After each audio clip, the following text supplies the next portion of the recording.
মনে রাখবেন, রোজা রাখলে বাচ্চা মরে যাবে না। পৃথিবীতে একটা ঘটনা ঘটে নাই যে রোজা রাখে, রোজা রাখার কারণে বাচ্চা 10 বছর 12 বছরের কিশোর রোজা রাখছে তাই মরে গেছে। শুনছেন কোনোদিন আপনারা? মরবে না। বরং রোজার কারণে মানুষ স্বাস্থ্যগতভাবে আরো ভালো থাকে, আরো ভালো থাকে। যদি স্বাস্থ্যের ক্ষতিও হয় তো আমার আল্লাহর জন্য আমি করব। এই বাচ্চা একসময় রোজা রাখা শিখবে। অভ্যাস যদি না করান তাহলে সে শিখবে না। এই অমানুষ হয়ে কিয়ামতের ময়দানে আপনাকে টেনে টেনে এই বাচ্চা জাহান্নামে নিবে যে আমার মা বাবা আমাকে দুনিয়াতে বহু কিছু শিখাইছে, রোজা শিখাই নাই, নামাজ শিখাই নাই। তো হয়ে গেছে, এই তো বাবা আজান দিয়ে দিবা, আর অল্প একটু বাকি। আদর আর আদর শেষ নাই, তাই না?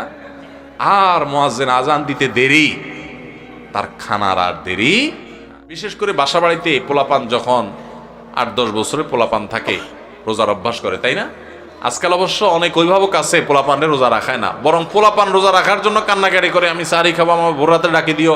বাপমা বরং বলে না না দরকার নাই, তোমার কষ্ট হবে। ঠিক না বেঠিক? আমাদের বাপমা যারা আমাদের বয়সী আছেন, যারা 40, 45, 50 বছর বা আরো বেশি বয়স পাইছেন, আপনাদের ছোটবেলার কথা চিন্তা করেন তো। ছোটবেলায় আপনাদের রোজা রাখার জন্য বলা লাগতো না, মা বাপ বরং ডেকে ডেকে উঠে রোজা রাখাইতো।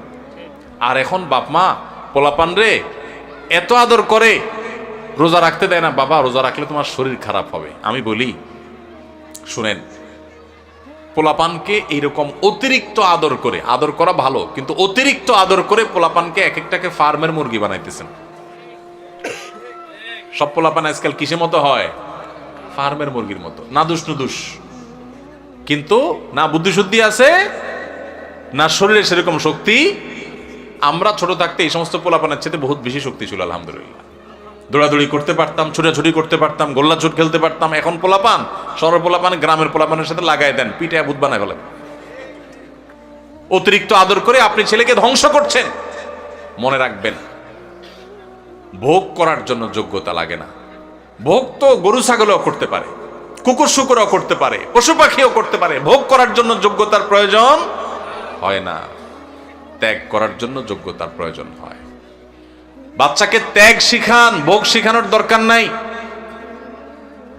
ওর জীবনে সবকিছু ব্যাটে বলে হয়ে যাবে, জীবনে সবকিছু মসৃণ হয়ে যাবে এটা জরুরি না। অনেক কিছু তার জীবনে বাধা আসবে। তাকে কষ্ট করা শিখান, তাকে পরিশ্রম করা শিখান, তাকে ত্যাগ করা শিখান। ক্ষুধার যে কি কষ্ট এটা তাকে বুঝান, তাহলে গরিব মানুষদের কষ্ট সে বুঝবে, সে গরিবদের পাশে দাঁড়াবে। আর শুধুমাত্র সারাদিন খাওয়াইয়া পড়াইয়া ওরে ফার্মের মুরগির মতো বানাবেন, ওর নাদুস নুদুস সবে ঠিক আছে, কিন্তু ত্যাগ শিখবে না, সে মানুষের কষ্ট বুঝবে না। মানুষের কষ্ট যখন বুঝবে না, এই বাচ্চা বড় হয়ে তার বাপমার কষ্ট সে বুঝবে না। ঘরে ঘরে আজ অমানুষ তৈরি হচ্ছে, এই জন্য মা বাপ তাদেরকে স্যাক্রিফাইস শিখায় না। মনে রাখবেন, রোজা রাখলে বাচ্চা মরে যাবে না। পৃথিবীতে একটা ঘটনা ঘটে নাই যে রোজা রাখে, রোজা রাখার কারণে বাচ্চা 10 বছর 12 বছরের কিশোর রোজা রাখছে তাই মরে গেছে। শুনছেন কোনোদিন আপনারা? মরবে না। বরং রোজার কারণে মানুষ স্বাস্থ্যগতভাবে আরো ভালো থাকে, আরো ভালো থাকে। যদি স্বাস্থ্যের ক্ষতিও হয় তো আমার আল্লাহর জন্য আমি করব। এই বাচ্চা একসময় রোজা রাখা শিখবে। অভ্যাস যদি না করান তাহলে সে শিখবে না। এই অমানুষ হয়ে কিয়ামতের ময়দানে আপনাকে টেনে টেনে এই বাচ্চা জাহান্নামে নিবে যে আমার মা বাবা আমাকে দুনিয়াতে বহু কিছু শিখাইছে, রোজা শিখাই নাই, নামাজ শিখাই নাই। বেশি হয় মানে 10-12 এরকম, তাদের মধ্যে ওই যে বাদরামিটা শুরু হয়, বাদরামি দুষ্টামিটা শুরু হয়। এই দুইজনের মধ্যে মনে করেন বড় ছেলেটা সকাল 10টা-11টার দিকে প্যান প্যান করা শুরু করছে মায়ের পিছে পিছে, আম্মু আমার ক্ষুধা লাগছে, আমি রোজাটা ভেঙে ফেলি, আমার কিছু খাইতে ইচ্ছা করে, আমি আর পারতেছি না, গলা শুকায় আসতেছে। মনে করেন ও একটু প্যান প্যান শুরু করছে, বাপের পিছে, মায়ের পিছে, দাদির পিছে, সবার পিছে পিছে ঘুরে।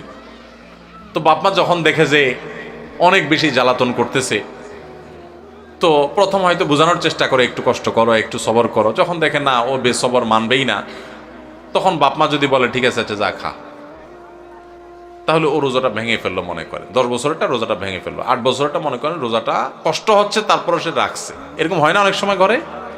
আচ্ছা, যে রোজাটা ভেঙে ফেলছে ওর ভাগ্যে কি খানা জোটে? 10টা-11টার দিকে রোজা ভাঙছে, মনে করেন 12টার দিকে রোজা ভাঙছে, তখন তার ভাগ্যে কি খানা জোটে? মুসলমানের ঘরে রমজান মাসে সকাল 10টা-11টায় কি ধরনের খানা থাকে? গরম ভাত থাকে না? কি থাকে? বাসি ভাত। আর সাহারিতে যে মাছ রান্না করা হয়েছে একদম পেটির টুকরা, ভালো ভালো টুকরাগুলো সব থাকে থাকে, লেঞ্জা, মাথা, হ্যাঁ, ছোটখাটো টুকরা, কাঁটা কুটা, এগুলা বাসি তরকারি, তাই না? আর গোশতের পাতিলেরও একই অবস্থা, বাইসা বুইসা সব সাহারিতে খায়া হাড্ডি হুড্ডি, চর্বি চারবি এগুলা থাকে। যেই ছেলেটা রোজা ভাঙে ও কিন্তু খাইতে পারে, এটা ঠিক যে ও খাইছে, খায়া পেটটা ভরে ফেলছে, ও এখন খুব সুখে আছে। কিন্তু কি খায়া পেট ভরছে? বাসি খাবার। মনে রাখেন কিন্তু এটা কাজ আছে সামনে। বাসি খাবার খাইলো, তাই না? বাসি খাবার খায়া এবার ও লাফাচ্ছে, দৌড়াচ্ছে, খেলতেছে, কারণ ও তো খাইছে, পানি পান করছে, রোজা ভাঙে ফেলছে, ও তো এখন সুখ। আর ছোট যেটা 8 বছরের, ওর কি অবস্থা হয়? কথা বলেন, ওর অবস্থা কি? সময় যত বাড়তে থাকে তার কষ্ট বাড়তে থাকে। 12টা বাজে, 1টা বাজে, 2টা বাজে, আস্তে আস্তে মুখটা শুকায় আসে। খেয়াল করেন না? মুখটা শুকায় আসে। ছোট মানুষ, বলতেও পারে না, সইতেও পারে না, এদিকে রোজা আছে। আস্তে আস্তে যখন 2টা বাজে, 3টা বাজে, 4টা বাজে, বিকাল হইতে থাকে, এবার এই বাচ্চার চেহারাটা যখন ফ্যাকাশে হয়ে আসে, সে যখন কষ্ট করে, এবার তার বাপ দেখলে তাকে বলে, আব্বু এই তো আর 3 ঘন্টা। হ্যাঁ, মা দেখে বলে, বাবা এই তো আসর আজান হয়ে গেছে, দেখতে দেখতে মাগরিব হয়ে যাবে, আর একটু। দাদি ডেকে বলে যে, নাতি এই তো শেষ, দেখতে দেখতে পার হয়ে যাবে। কত কষ্ট করছে, আরে আমার নাতিটা। আদর শুরু হয়ে যায় কিন্তু, তাই না? এরপর যখন ইফতারের সময় কাছাকাছি হয়, বিশেষ করে গ্রামাঞ্চলে যারা থাকেন তারা একটু গ্রামের চিত্রটা চিন্তা করেন তো কেমন হয়। যখন ইফতারের সময় কাছাকাছি হয়, তখন ওই যেটা 10টা 11টা 12টা রোজা ভাঙে ফেলে যে খুব লাভবান হয়েছে তা না, বাসিখানা খাইছে। এখন সে যখন মা গরম গরম ইফতার বানায়া, শরবত বানায়া সব টেবিলে এনে সাজানো শুরু করে, ও আশেপাশে যখন গুড়গুড় করে, ওই যে ভাঙছে রোজা, ওইটা যখন গুড়গুড় করে একটু তাকায়, মা দেয় ধমক, যা হাঁস ধর, মোরগ ধর, বাবুটা কাঁদতেছে, চোখে দেখোস না, ওরে রাখ। কারণ তুমি তো রোজা ভাঙছো চান্দু, তুমি বাসি খায় এত পেট ভরছো, তোমার তো এখন ইফতারের জন্য এত লালায়িত হওয়ার কথা নাই, তাড়াহুড়া নেই। যাও বাচ্চারা ধরো, যাও তাড়াতাড়ি একটা মোমবাতি নিয়ে আসো, কারেন্ট চলে গেলে জ্বালাইতে হবে।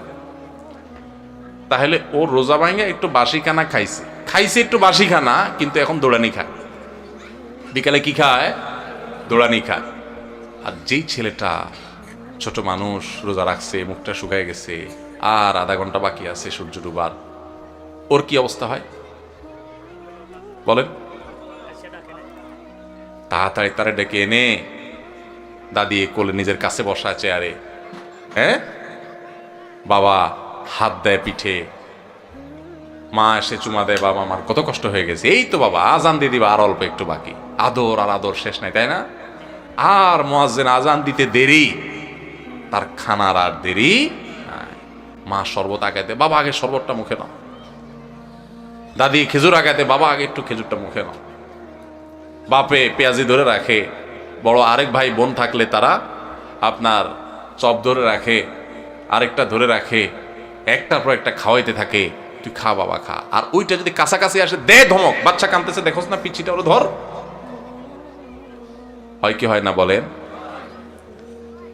ওই যে ধমক টমক খায়, দৌড়ানি দাঁড়ানি খায় বেচারা রোজা ভাঙ্গা, সে কিন্তু মাগরিবের পর আজান হয়ে গেলে, নামাজ হয়ে গেলে, ওই ডাইনিং টেবিল থেকে ইফতারি সবাই খায়া টায়া যখন ওই বাইসা বুইসা থুইয়া দেয়, বেগুনি যেগুলো ভালো ভালো ভাজা হয়েছে এগুলো তো সব খাওন শেষ, যেগুলো কোনা কাঞ্চি পুড়ে টুড়ে গেছে এগুলো রয়ে গেছে, নামাজের পরে এবার ওরে বলে, আচ্ছা যা তুই একটু খা।